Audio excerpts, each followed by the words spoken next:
They thought we were animals. When the Tsarn arrived, tall and plated in silver flesh with voices like grinding stone, they didn't declare war. No, they assigned Earth a value, resource planet, Tier 4, and began stripping it like a rusted car in a junkyard. They barely noticed us, just tagged us as low-threat primates, posted a couple of sentry drones, and moved on with their conquest. We begged, at first, broadcasted peace talks, gestures, offers to collaborate, trade. They didn't respond. One of their translators eventually cracked and told us what they called us. Flesh angst. Said we burned too fast, too bright, too emotionally volatile to ever be considered evolved. We didn't even make the list of enslavable races. We were simply ignored. But they made one mistake. They killed my brother, and I don't let things go. He was a mechanic, not a soldier, not a scientist, just some poor bastard who got caught near a drill site when a Tsarn war machine collapsed a mountain. They didn't even realize he was there, just another soft skin in the dirt. But I found his body, crushed under steel and dust, still holding a wrench, and something in me snapped. You see, they misjudged us. We don't organize like them. We don't follow hive commands or operate through mental links. We don't need telepathy or symbiosis. We operate on pure, unfiltered rage. Give one of us a reason, a cause, or a grave to mourn, and we become something else. I started small, hit a drone tower with a rigged EMP bomb I built from scrap microwave parts and copper wiring. It fried the bastards and blacked out half their scanners across Sector 12. They didn't notice. They thought it was weather. So I hit another. Then another. Then I found others like me, men who'd lost wives, sons, entire towns to Tsarn mining drills and incidental extraction. They weren't soldiers either. They were welders, truck drivers, farmers, angry men, angry enough to do something stupid, which turned out to be exactly what was needed. We called ourselves the Burned. Not because we wanted revenge.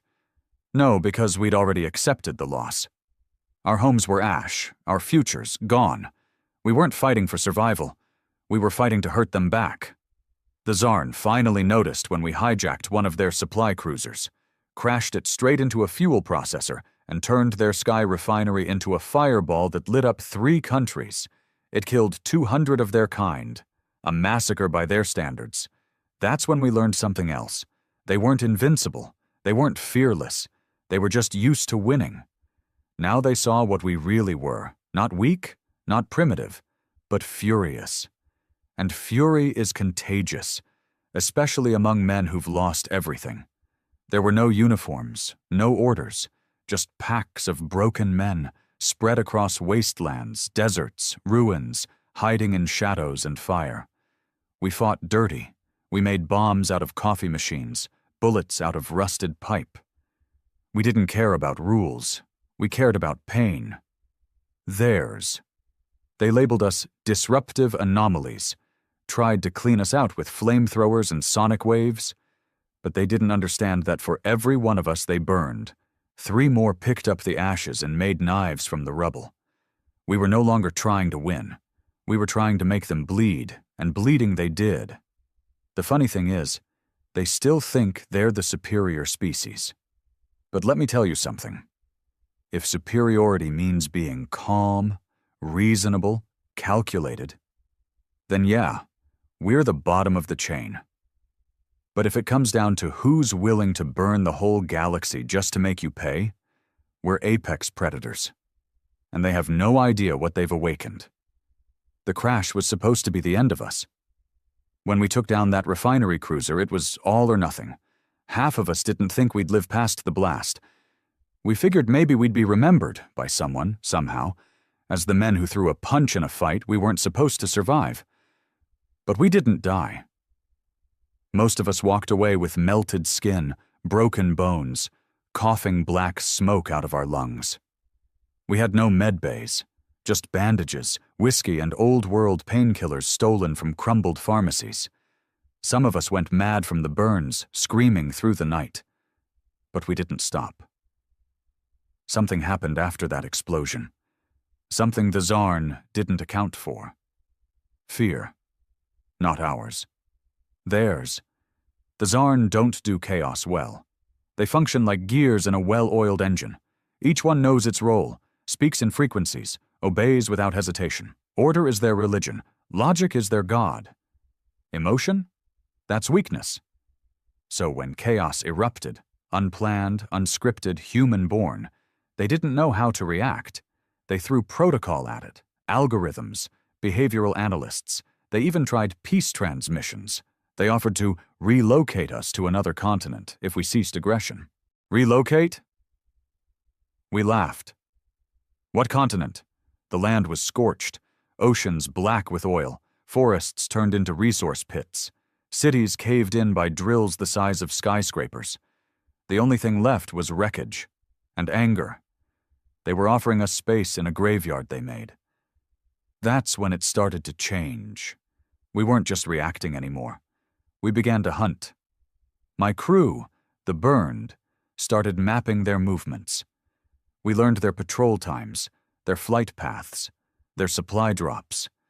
We'd pull out old satellite prints, update them by watching the skies for hours, days even, drawing circles in dirt, using sticks and bottle caps to mimic troop carriers. We used to be ordinary men. Now we were wolves in the ruins, tracking our prey with obsession. Our first real strike was at Tower 47, a command relay hub. They used it to manage 4 surrounding resource zones. Probably didn't think anyone could breach it. After all, it was lined with pulse grids, mech sentries, and a trio of ground-to-air turrets. We had none of that. Just fire. We came at night, not with rifles, not with bombs, with Molotovs, ropes, and a stolen welding torch. We scaled the north face of the tower while their drones flew blind in the windstorm we timed for that night. The Zarn don't like atmospheric interference. They lose stability. Their optics blur. We used that. I still remember the first scream, if you could call it that. A gurgling metallic wail as we set fire to their central access port. One of them tried to retreat, but we had rigged the stairwell with broken rebar and buried nails. It stumbled, fell, and we were on it before it could chirp a distress signal.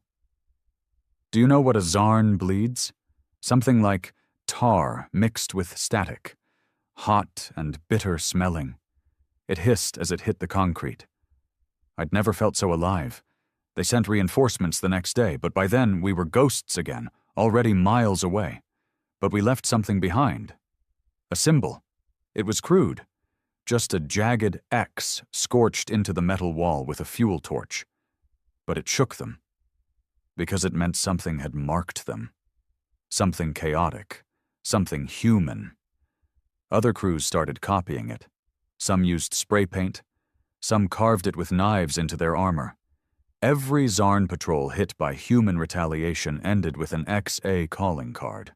That's when they started documenting us. We found one of their field guides in the wreckage of a destroyed cruiser. Translated, it read, Human resistance cells, burned type, high volatility aggressors, behavior, non-unified, motivations, grief, anger, vengeance, methods, improvised warfare, psychological disruption, non-tactical engagement, high-risk encounters, avoid unless necessary. Avoid unless necessary. That's when we knew we weren't just anomalies. We were becoming their threat level red. They tried to regroup, reassert control. They set curfews, launched orbital scans. But we kept striking. We'd sabotage their harvesters, reroute their water lines with old plumbing hacks, overload their solar tanks. Anything to disrupt, confuse, bleed. The best moment came when they tried to bait us. They set up a mock hospital, dangled it like bait in Sector 6, made it look like a refuge, lit up with false human beacons and medicine. They wanted to lure in survivors, rebels, desperate people. We knew it was fake, but we went anyway. Not for help, for war. 20 of us went in. Only 12 came back. But we brought the whole tower down behind us, melted their steel framework with homemade acid bombs, packed the halls with broken propane tanks, and lit it up with a flare. The explosion lit the sky for 100 miles. We weren't just the burned anymore.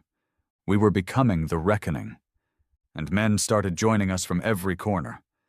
Old soldiers who'd sworn never to fight again, teachers, miners.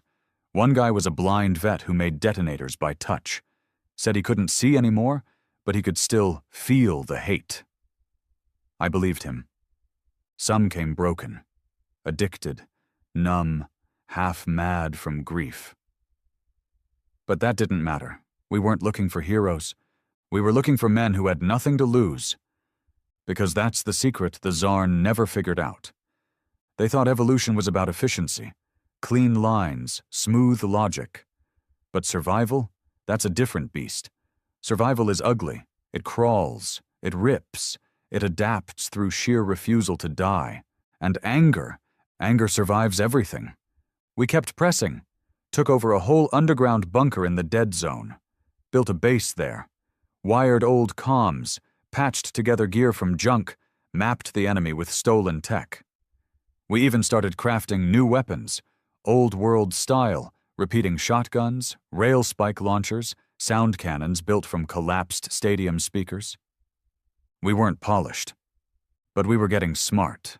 The Zarn tried to flatten us after the hospital trap, sent a swarm of aerial shredders to smoke out the bunkers. They never expected us to shoot one out of the sky with a modified tree harvester-turned cannon. The thing fell like a meteor, took out 1/3 of their air control in the region. They didn't send drones after that. They sent specialists, Zarn Prime elites, tall, white-armored, scythes for arms, fast, too fast. They killed 4 of ours in less than a minute the first time we met one. But we learned. We lured the next one into a mine shaft, let it chase one of our scouts, then dropped 2 tons of rock on it. When we dug it out, we didn't find a body. We found a data core, and that's when the war really changed. Because in that core, we found something they didn't want us to see. They were scared of us, not just as rebels, not just as a nuisance. They were scared of our rage. The data logs showed early projections, calculations. Human emotional irregularity was once tagged as a Class 5 containment risk, too unpredictable for integration, too volatile for containment. They decided to mine around us, hoping we'd fade, burn out, or kill ourselves off. Instead, we evolved. Not in tech, not in biology, in fury. We learned to weaponize it, to feed off it, and to share it. The burned weren't just a crew anymore. We were a movement. Across the ruins, in the last corners of broken cities, men began carving the X into stone, into steel, into skin. Some burned it into their chests. Others wore it on black flags, flown high above shattered rooftops. We became a rumor. The Zarn had always seen us as weak. Turns out, weak is just a word for someone who hasn't been pushed too far yet. And now, we weren't the weakest. We were the most dangerous. Because when you take away a man's future, his family, his home, his purpose, he either dies or he becomes something you should have never effed with. They thought anger would die out, that it would burn like a house fire, fierce, loud, but short-lived. They never imagined it could spread like a virus, that it could catch in the bones of men across oceans, that grief and fury could network across broken radio waves, whispered from survivor to survivor like a prayer with no God. But it did. After we cracked the Zarn's data core, the information spilled out like blood from a broken skull. We decrypted it slowly, using old-world rigs and makeshift translators. And what we found wasn't just battlefield data. It was fear. Real, systemic fear. In the Zarn language, there's no word for vengeance. No structure to describe retaliation for pain. Their minds aren't wired to understand that kind of emotion. not rage for its own sake. They think in cycles, outcomes, logic. They think of war as mathematical optimization. We were the first variable they couldn't solve. Their assessments called our rage non-sustainable. Their predictions expected human resistance to collapse within 4 Earth months due to lack of resources, internal conflict, and psychological deterioration. But here we were. Month 9. Still fighting. Still evolving. Still angry. More of us were rising every week. In the frost-ridden Russian wastelands, entire mining crews turned their drills into spike launchers. In the scorched African plains, water-seekers formed ambush militias, riding salvaged bikes and wielding solar blades. We got transmissions from what used to be Brazil, a whole jungle resistance that lived in the roots of collapsed cities, poisoning Zarn fuel lines with plant toxins. And it wasn't just men with guns, it was men with purpose. Some were former engineers, reverse-wiring their old factories to spit out weapons. Some were hackers, once useless in this analog war, who figured out how to crash Zarn drones using single-line overloads. One guy in Alaska learned how to mimic their distress signals and lured 5 Zarn patrols into an avalanche. It didn't matter where you were born, what flag you used to salute, what language you spoke. The new anthem of Earth was rage. But the Zarn still didn't get it. Not really. So we decided to teach them. It started with Project Vulture. We couldn't outgun them, but we could outthink them. A former chemist from Toronto, a quiet man who'd lost both sons in a refinery collapse, came to us with a plan. "We can poison their air," he said, voice flat, eyes hollow. "Their filtration systems are reactive, not adaptive. They don't expect chemical chaos." So we built it. Crude dispersal bombs, filled with neurocorrosive mist made from industrial waste, rotting biomatter, and synthetic acids. It was hell in a can, and it bypassed every Zarn filter we knew of. We dropped the first one into a drone nest outside Morocco. 12 Zarn units melted in under 2 minutes, their armor turned to bubbling sludge. The shrieks that came out of that hive didn't sound alien. They sounded human, panicked. We used their own tactics against them, played recordings of Zarn screams across frequencies they used for navigation, disrupted their balance, their orders, their confidence. And then we made sure they knew who did it. Every time we struck, we left a message, scrawled into metal, burned into walls. "We remember." 3 words, that's all.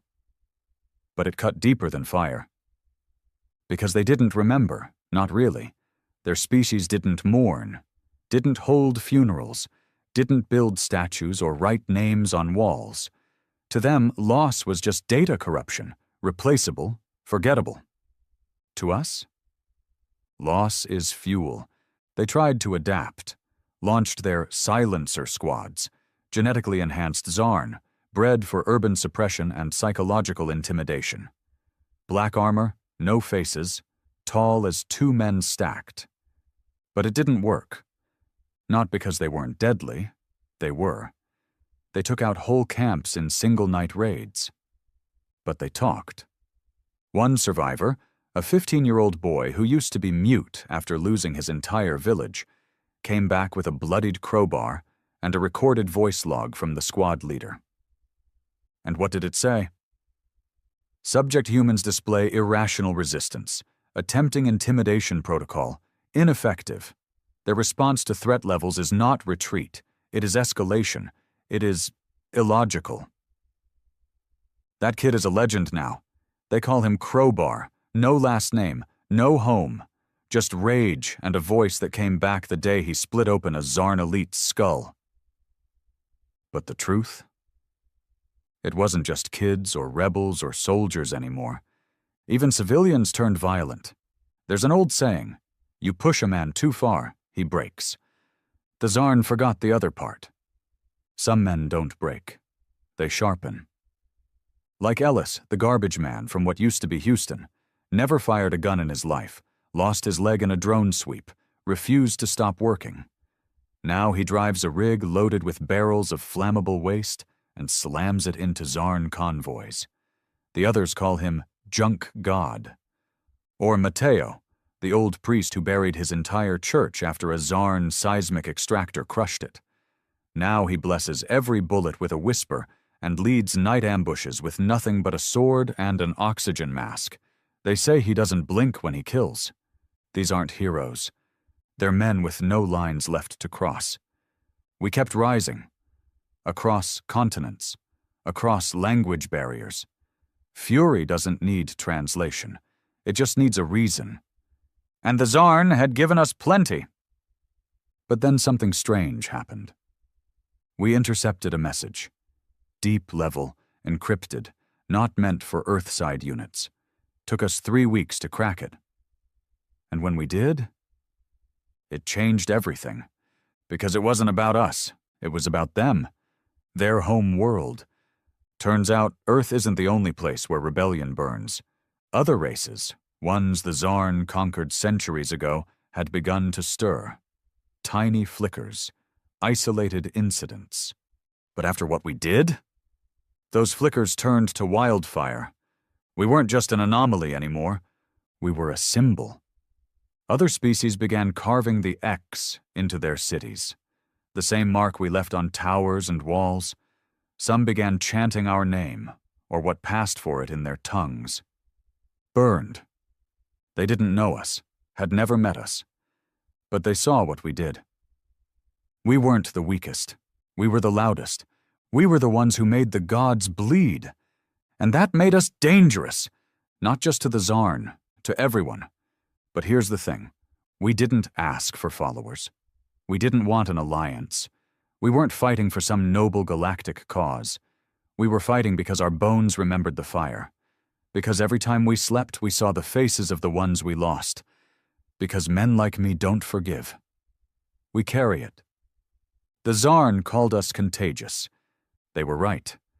Anger is contagious. Especially when it's justified. Especially when it's human. And for the first time in their existence, they weren't dealing with a broken species begging for mercy. They were facing billions of angry men. Some with guns. Some with knives. Some with nothing but fists and scars and stories. But all of them ready to fight until the stars turned black. We weren't fighting for peace. We were fighting to make the ones who started this choke on their own fear. And that was only the beginning. It was never part of the plan to leave Earth. Our war was here. Our ghosts lived in the soil, in the ash, in the wreckage of cities and fields that used to mean something. Every crater, every ruined street was a reminder, and reminders kept us sharp. But when we cracked the Zarn command logs from that downed elite squad, we found something we weren't supposed to. A location. Not coordinates on Earth. A gate. It was buried deep under what used to be Iceland. A subcrust facility hidden beneath a frozen geothermal vent. We only found it because a dead Zarn's black box recorded an anomaly in the magnetic field during their descent. It wasn't a base. It was a launch point. A tether.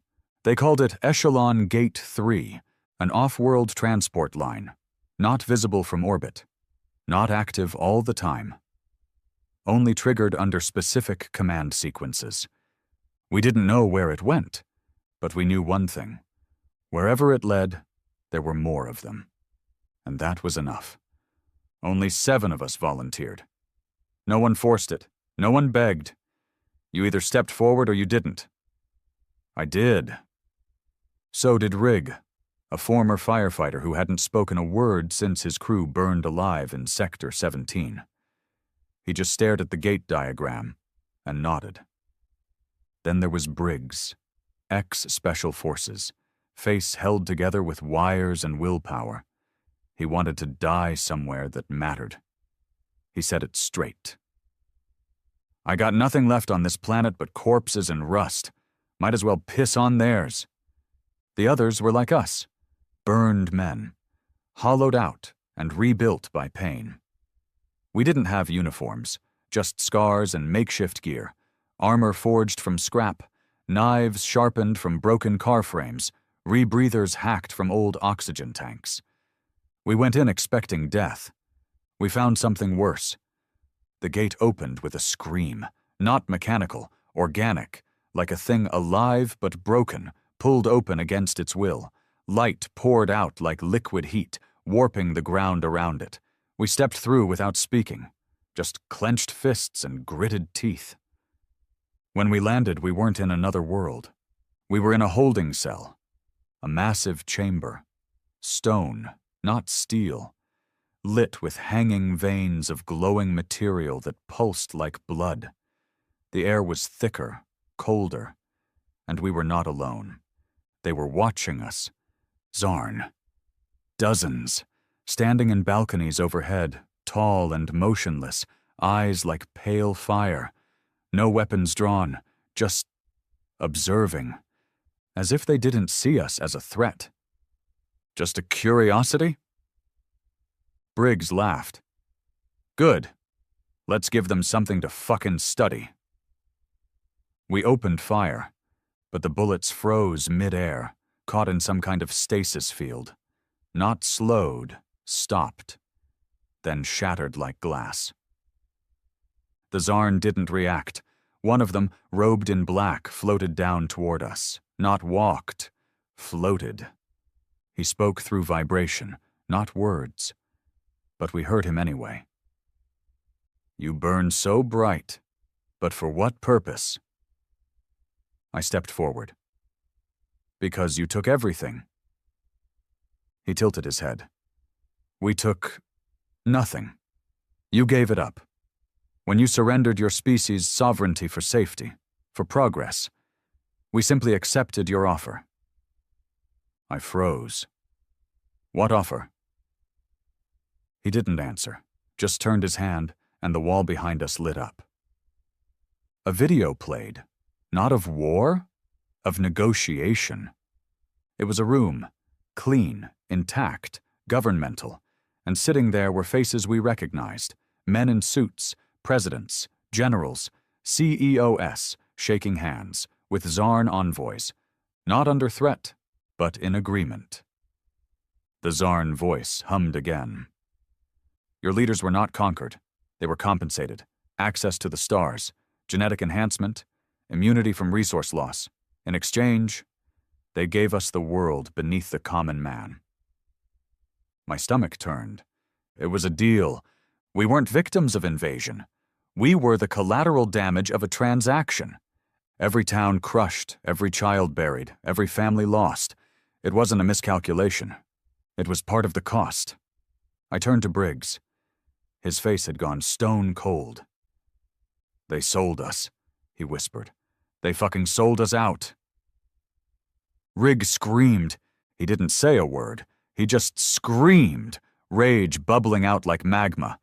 He ran at the floating Zarn, knife drawn. He didn't make it. A pulse of sound knocked him backwards, slamming him into the wall so hard his spine snapped. He died with his mouth open, still screaming. That was when something in me snapped again. Not like before, not the wild, red rage of loss.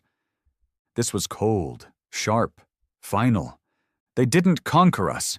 They manipulated us, let us rot in our cities, die in their minds, tear each other apart, all while our own leaders cashed the checks. And the Zarn? They watched, studied, amused. We were the ants. They were the boot. But now, the ants had learned to bite back. We escaped not by force, but by corruption. Briggs hacked the stasis field by overloading his neural implant, fried himself in the process, his final move, his final middle finger to the ones who bought his soul. We made it back through the gate with one less man and more fury than ever. Back on Earth, the truth spread faster than fire. The footage, the deal, the betrayal. Every man who still believed this was a fight for survival saw it for what it was now.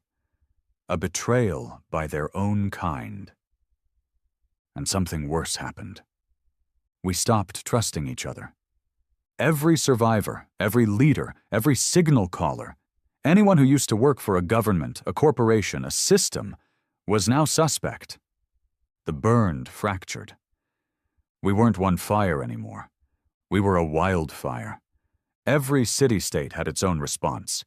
Some demanded justice, real justice, to hunt down the collaborators, the ones who signed our death warrants. Others wanted to scorch everything, every piece of technology, every satellite, every remnant of the old world. And some wanted to go after the families of the ones who sold us out. The rage wasn't pure anymore. It had mutated into hatred. And I stood in the middle of it all, wondering if we'd become exactly what they expected. Not rebels, but animals. Fighting over bones while the real enemy watched from above, amused at how easily we turned on each other. But then I remembered something Rig said once, before he died. They think they're above us, not just physically, morally, like they're some evolved species that moved past pain, past hate, that they're cleaner than us, better. He looked me in the eye that day, his voice low and tired. But they don't get it. Clean doesn't win wars. Hate does. And he was right. We couldn't clean up this war. We had to finish it. So I sent one message out, across every human frequency left. No flags, no borders, no names, just 3 words. Burn it all. The collaborators, the strongholds, the Zarn relay towers still standing, everything. Because now we knew what we were, not a resistance, not an army, not a nation. We were the reckoning for 2 species at once, the aliens who broke us, and the humans who let them. We used to think the Zarn were our greatest enemy. We were wrong. The enemy didn't speak in vibrations or pilot war machines. It didn't hover above Earth in cold silence. The true enemy wore our faces. When the footage spread, of the handshakes, the contracts, the deal, the world changed overnight. Fury turned inward. Every city that still stood, every underground bunker, every rebel cell, every survivor's camp, they all started looking at each other different. Were you in on it? That question started wars. Small ones at first, fistfights, accusations, interrogations. Then came the purges. The burned, my brothers, the ones who'd stood with me in blood and fire, began dividing. Some, like me, believed in full eradication of the old world. No exceptions. If your hands ever touched the old systems, the old government, the old networks, you were done. Others wanted trials, justice, proof before punishment.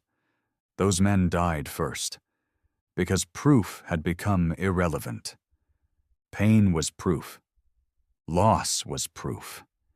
If you had survived the early days in a cushy bunker, or if your home was left untouched while others burned, if your name was found on a clearance list, you were guilty, even if you didn't know why. And we hunted you. It started with Counselor Dean, a former logistics officer for the Global Relief Coalition.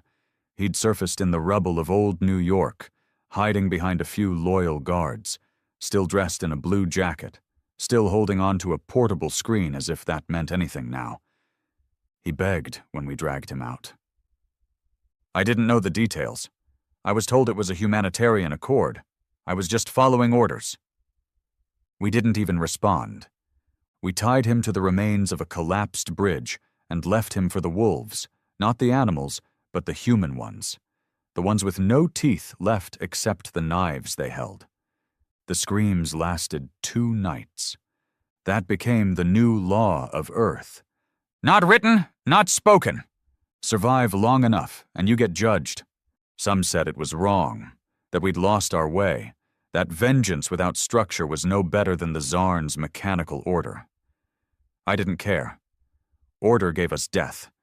This gave us purpose. The purges swept the globe.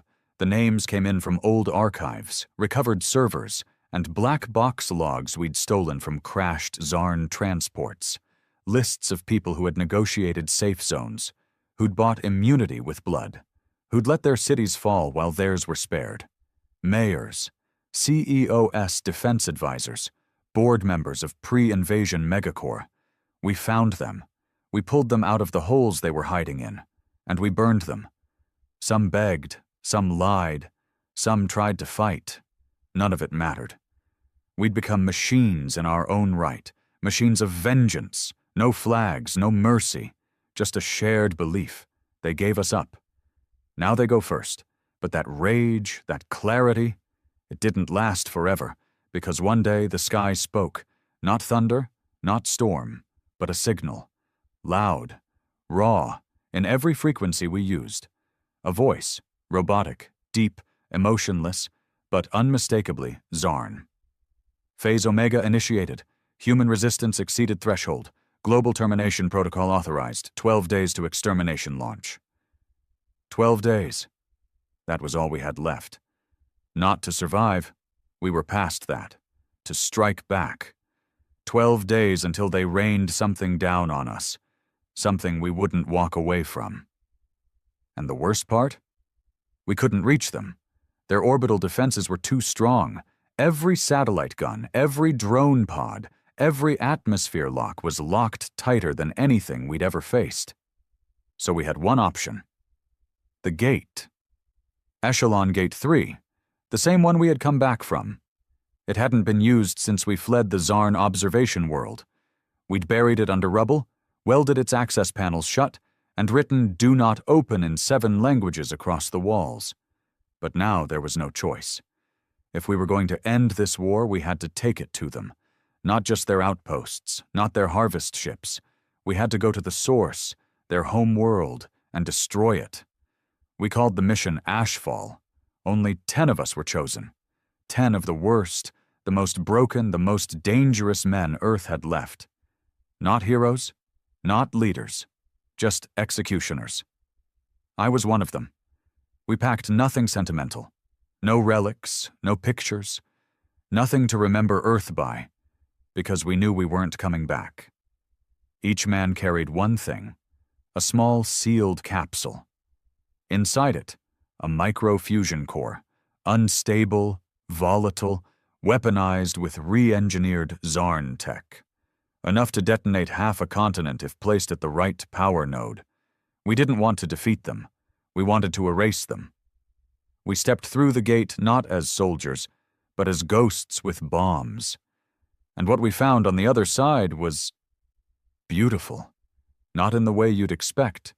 Their world wasn't a fortress, not all metal and machines. It was serene. Glass towers stretched into a purple sky. Wind floated through crystal gardens. Waterfalls poured into levitating lakes. Their cities were carved into canyons, spiraling up like vines made of light. It wasn't a war world. It was a sanctuary. And that's when it hit us. They hadn't just escaped rage. They had sheltered themselves from it. They fought their wars with drones, with commands. They never got their hands dirty. They hadn't lost children to fire or wives to crushing debris. They hadn't bled or buried or screamed. They were untouched. And we were the infection they tried to contain. Now we were in the heart of it. We moved silent, cutting through towers like rats in a palace. They didn't expect us. Not here, not in paradise. The first explosion lit up half their skyline, then the second, then a third. We split up, planting the cores in key infrastructure, energy fields, transport hubs, communication spires. Every time one blew, their voices filled the air, confused, panicked, afraid. We'd brought war to their heaven, and they didn't know what to do with it. One of them, a Zarn youth, I think, crawled from rubble, half his limbs gone. He looked up at me, no malice in his eyes, just shock. "You burn for nothing." I leaned down, met his eye. "Number we burn for everything you took." Then I lit the charge. But this story doesn't end with us standing victorious. There was a cost, the final core, the one wired to their central planetary relay, required manual activation. No timer, no remote. Someone had to stay behind. We all knew it going in. I volunteered. Not because I was brave, not because I wanted to be remembered, but because I didn't want to live in a universe where this war still existed. So I stayed. As my brothers fled to the extraction gate, I sat by the humming core and looked out across their perfect city, now shattered and burning, glowing red against the glass sky. It was beautiful, because it was finally real. I pressed the trigger, and I smiled. We thought we ended it, when the final core exploded and their homeworld lit up like a dying sun. We thought it was over. We watched the screens back on Earth as the Zarn relay network went dark, one node after another, silenced like candles snuffed in the void. The skies cleared. The drones stopped. No more voice signals, no more extermination countdown. Just silence. The survivors across the world poured into the streets. For the first time in years, they looked up at the sky and didn't flinch. I wasn't there. I had stayed behind. My name should have died with the blast. But something went wrong. They say when the core went off, it created more than an explosion. It fractured something. Not just space. Not just the relay system. Reality. They pulled me out of the wreckage 4 days later. I don't know how. One of the burned teams, scavenging for tech, found me lying in the crater that used to be the Zarn central spire. Still breathing. Still intact. But different. At first, I didn't notice it. The medics said my vitals were unstable. My body temperature was colder than it should have been. My skin had healed too fast. My voice, deeper, with a slight echo. I chalked it up to trauma, radiation, maybe adrenaline. Then came the dreams. Or maybe they weren't dreams. Visions of crystal towers, flashes of light not born from suns, voices that didn't speak in words, but in understanding. I'd brought the war to their core. But it had changed me. The others noticed, too. When I returned to Earth, the first man who saw me dropped to his knees, called me something I didn't understand. Ascended. He wasn't alone. In the weeks that followed, others came. Not to fight, not to challenge, to worship. They believed I had become something else, a bridge between rage and purpose, that I had touched the heart of the enemy and survived it, that I had absorbed what they could never destroy. It wasn't just insanity. I could feel it. My mind, sharper. I remembered things I shouldn't. Tactical data, planetary grids, languages I never learned. I could hear radio signals before they played. I could walk through fire and feel nothing. I tried to hide it at first. But it was too late. I had become the symbol of everything we were fighting for, and against. And that's when the Second War began. Not with the Zarn, but with ourselves. You see, we thought the Zarn were extinct. We were wrong. They didn't all live on that paradise planet. That was just their nerve center, their sacred home. But the ones who truly ruled, the ones who built the networks, they lived in the void rings, hidden structures beyond star systems, orbiting in dark space, feeding off energy anomalies and entropy itself. We didn't know they were alive. Now we did. They weren't like the Zarn we fought. They didn't walk, they didn't speak, they existed, and the moment we destroyed their core world, they woke up. They didn't send drones. They didn't send ships. They sent a signal, and that signal changed us. Not all of us, just the ones like me, the ones who had touched the heart of Zarn energy and come back. We began to hear it in our bones, a low vibration, like a heartbeat behind walls. It didn't command. It didn't demand. It welcomed. I resisted. Others didn't. Across the globe, men who had walked too close to the fire, who had stood in the ruins of Zarntech, inhaled the dust of shattered alien spires, they began to shift. Physically, they were still human. But something underneath wasn't. We called them the Grade, not because their skin changed, though it often paled, not because their eyes took on a strange metallic hue, but because their morality faded. They weren't angry anymore. They were calm, too calm. They spoke in riddles, claimed they had seen beyond the flame, that we were clinging to primitive rage while a higher understanding waited. They said things like, anger is a step, not a purpose. The void does not destroy, it refines. They began to build structures, not homes, not weapons, spires, just like the ones the Zarn had. Only now, powered by both alien tech and human will. We didn't understand what they were doing at first. We thought it was just madness. Then the skies changed again.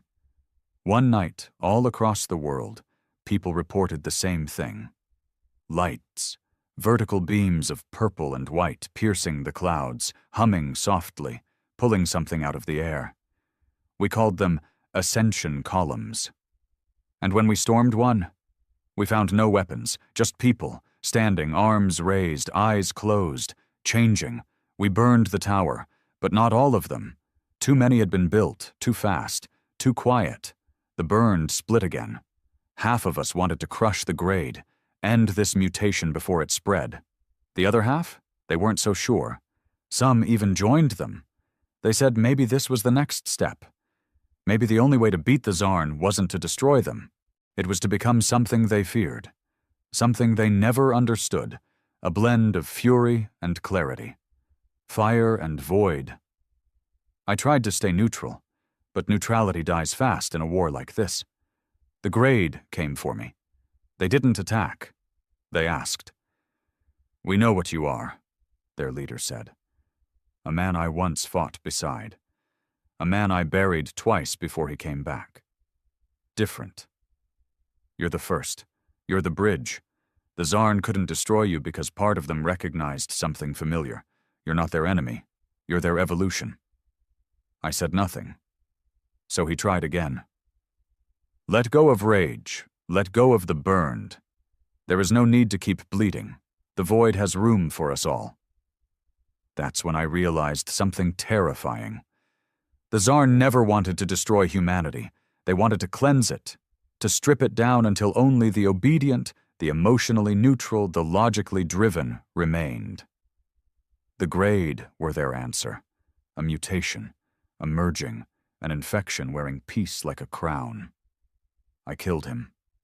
The Grade leader. Put a steel spike through his chest and watched his eyes go dark. Not with anger, but with disappointment.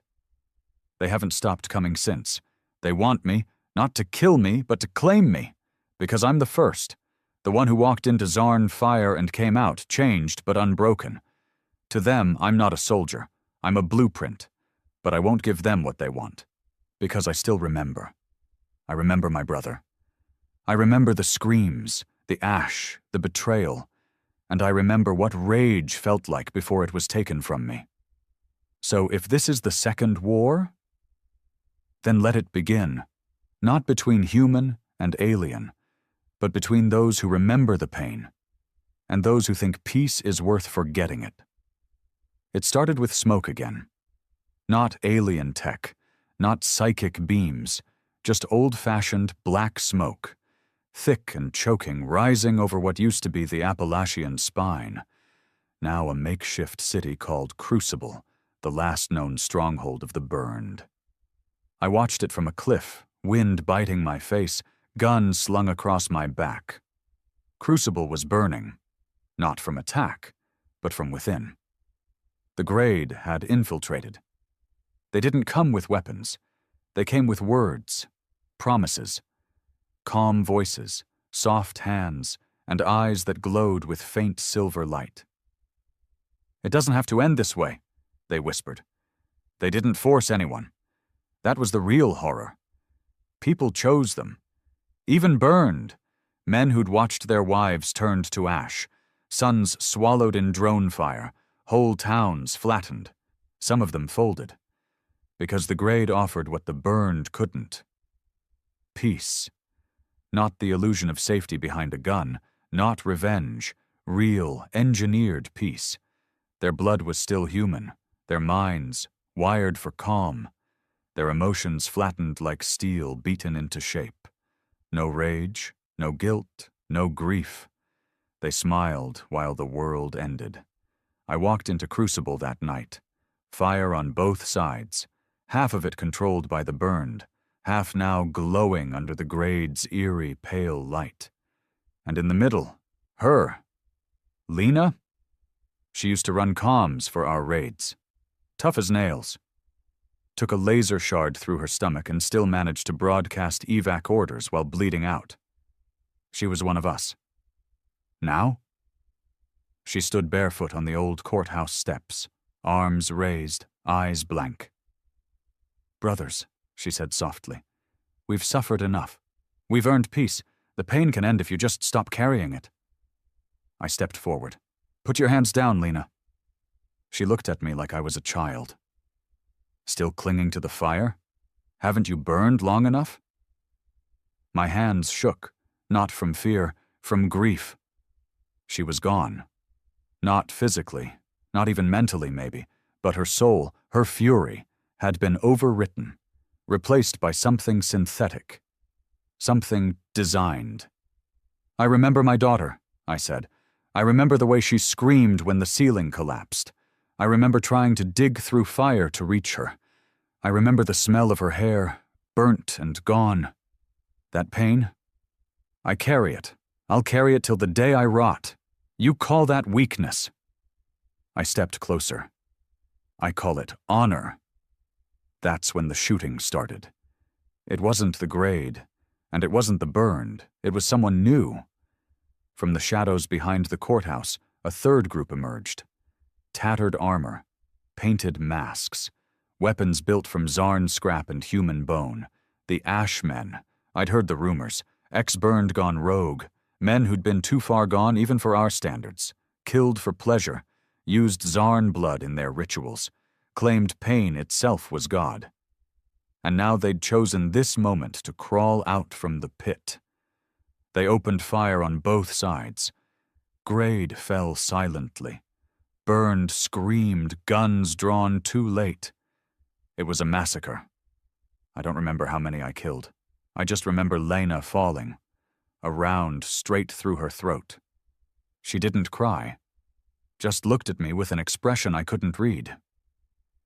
Then she was gone. I fought until my arms went numb. My ears rang with the sound of bone-hardened blades scraping steel. The Ashmen didn't speak. They howled, guttural, hungry, unhuman. Crucible fell that night. Not to the enemy, to ourselves. 3 factions now ruled Earth. The burned, fueled by pain and memory. The grade, chasing calm assimilation. And now the Ashmen, who fed on suffering like it was sacred. There was no Earth left to save, no cities left to reclaim, just scorched ruins and camps divided by ideology. But me?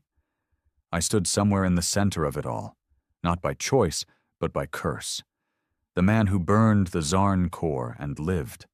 The man the grade called First Ascended. The man the Ashmen whispered about as the spark that lit the death god's eye. And to the burned, to the last real men who remembered fire for what it was? I was still one of them. But even they looked at me sideways now, like I wasn't quite human anymore. And maybe they were right. My strength kept growing. My reflexes, too fast. I could see in the dark now, hear things others couldn't, smell fear like smoke on the air, and in my sleep, I heard a voice. No words, just a low pulse, like a heartbeat coming from under the earth. It wasn't the Zarn, it wasn't the void. It was older. Something buried long before the war, something waiting. I tried to ignore it. But every time I killed, grade, Ashmen, even defectors, I felt it pulse stronger, like it was feeding off violence, like it wanted us to destroy each other. And I began to wonder, had we ever really won? Or had we just opened a door that should have stayed closed? A month later, I found the answer. A burned scout came back from the Arctic zone, frostbitten, bleeding, delirious. But he had seen it, a structure, not Zarn, not human, something else, hidden under the ice, carved into the planet's crust. Older than our species. And inside, a throne, empty, waiting. I took a team. Just 3 of us. The last men I trusted. We rode old Zarn sledcraft, low altitude, cold resistant. What we found in the snow wasn't a building. It was a temple, covered in carvings. Human shapes, but wrong. Too tall, too thin. No eyes. And at the center, in a chamber lit by crystals the size of cars, the throne, made of bone and metal fused together, built to hold something huge, and sitting in front of it, a single line etched into stone. When the rage consumes all sides, the throne shall be filled. I didn't know what it meant, not then, but I do now. The burned want revenge. The grayed want peace. The ashmen want suffering. But the throne? It doesn't want any of that. It wants us to tear each other apart until nothing is left, until the last living soul steps into the fire willingly, and sits down, and becomes something none of us can stop. That's what this has been about the whole time. Not war, not justice, succession, something ancient, older than our hate, older than Earth itself, something that uses fury, logic, and pain as tools. And now? It's my move. I've killed too much to walk away, but I've seen too much to choose blindly. The burned still fight for honor. The grayed still dream of evolution. The ashmen just want the world to end. And me? I stand at the edge of the throne, staring into the abyss. I haven't sat down. Not yet. But the voice is getting louder. And I'm starting to wonder, am I still angry? Or is something else angry through me? I stood at the foot of the throne for 3 days. Didn't eat, didn't sleep. The others didn't follow me inside. They stayed outside the temple, afraid of what they felt in the walls, the vibrations that weren't sound, the shadows that shifted when you blinked. Only I stayed, because I wasn't like them anymore, not quite burned, not quite grayed, not yet ash. I was something in between, something born in war and tempered in silence. And the throne, it knew, it had been waiting. On the 3rd night, I started hearing the voice again. No words, just that low hum, like static over bone, like rage trying to whisper without lips. I didn't respond. It didn't matter. The throne wasn't asking me to listen. It was waiting for me to sit. I looked around the chamber. The carvings showed the same thing, over and over again. 3 fires. 1 red, 1 white, 1 black, each feeding a single source, the throne. I finally understood. This war was never between man and alien. Not really. That was the bait, the distraction, the trigger. The real battle was older, deeper. 3 paths. The burned, men who refused to forget, rage as identity, pain as memory. The grayed, evolution through detachment, emotion stripped away for clarity. The ashmen, raw suffering, chaos, agony without meaning, all of them valid, all of them doomed, because the moment one side wins, they sit on the throne, and the throne doesn't give power. It becomes power. I stood there, gun holstered, hands shaking. I didn't want to be a god, but I couldn't leave it empty, because someone would find it eventually. One of the ashmen would stumble in, blood-drunk and broken, and sit down with fire in his eyes. Or a grayed missionary, too calm to question, too eager to serve. Or worse, one of the burned, drunk on vengeance, blind to everything else. So I sat. Not as a king, as a firebreak. The throne was cold at first. Not stone, not metal. Something else. Something alive. My spine hit the backrest and I felt it. Not pain. Weight. Every death, every scream, every betrayal, every ash-covered mile. It all slammed into me like a tidal wave of memory. I saw every man I'd killed, every woman I'd failed, every child I couldn't save.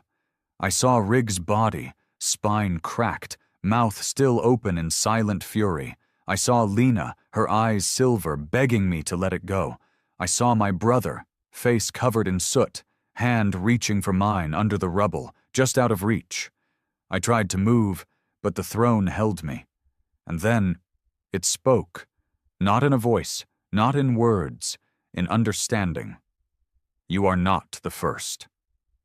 Images flickered, other thrones, other worlds, burned lands, broken people, always 3 paths, always one throne. This is the cycle, and then the worst part. You may end it, but only if you decide. I didn't want to decide, but it forced me. 3 choices appeared in front of me, not visions. Realities, branching out like roots from the base of the throne. Each one terrifying. The first path, the burned rise. The fire spreads, the rage continues. The Grade are hunted down, the Ashmen are annihilated. Earth becomes a world of scars and scars only. Men teach their sons to never forget, to never forgive, to fight until the bones break. And then keep fighting. There's order, there's strength, but no healing. Just victory built on permanent war. I saw a child born into that world. Eyes already hard, a weapon before he learned to speak. It was hell. But it was just. The second path. The great assimilate emotion is abolished. Peace becomes policy. History is reprogrammed. Pain is archived. Everyone feels nothing. No more war, no more love. Just silence. Cities are rebuilt. Skies cleared, resources balanced. But people move like shadows. No fire in the eyes. No stories passed on. Just progress, hollow and bloodless. I saw a man in that world bury his mother. He didn't cry, he didn't even blink. He just logged it, efficient, safe, dead inside. The third path. The ash spread. The thrones burns. The world collapses. No sides, no rules, no memory, only suffering. Humans become shadows, scavengers, beasts. Murder becomes religion. Pain becomes language. The earth becomes the wound that never heals. I saw a man crucified upside down for smiling, and I heard the Ashmen chanting, "Pain is pure, fire is God." It was chaos, but it was honest. 3 futures, each true, each final, and all the weight sat in my hands. The throne didn't care what I chose. It would survive either way. But I couldn't, because no matter what I picked, I'd have to kill part of myself to make it real. If I chose the burned, I'd never know peace. If I chose the Grade, I'd have to forget my daughter's name. If I chose the ash, I'd burn the last light in this world. So I did something none of them expected. I chose none. I chose the fourth path, the one not carved into stone, not written in alien data, not handed to me by rage or logic. I stood up, and I broke the throne. I drove my knife into its core, the part beneath the seat, glowing faintly with pulsing red light. It screamed. The whole temple shook. My blood boiled, my bones cracked. But I didn't stop. The throne's power wasn't in its metal. It was in the belief that someone had to rule, and I shattered it. When the final spike of steel cracked through the base, the ground exploded with light. Red, white, black, all colors bleeding into one blinding blast. And then, silence. I woke up in the crater. The throne was gone. The temple, gone. Just ash, but not the same kind as before. Clean ash. The burned stopped fighting. The Grade stopped building. The Ashmen stopped chanting. For the first time in years, Earth was quiet. Not peaceful, not healed, just quiet. The war didn't end because someone won. It ended because someone said no more. I don't know what happens next. I'm still breathing, still walking. Some call me a prophet. Some think I'm a freak. Some want me dead for what I did. But I don't care. Because now, no one sits on the throne. and maybe that's the only way a man like me can live. Not as a leader, not as a killer, just as a reminder that we weren't the weakest species. We were the angriest. And we finally found the strength to stop burning.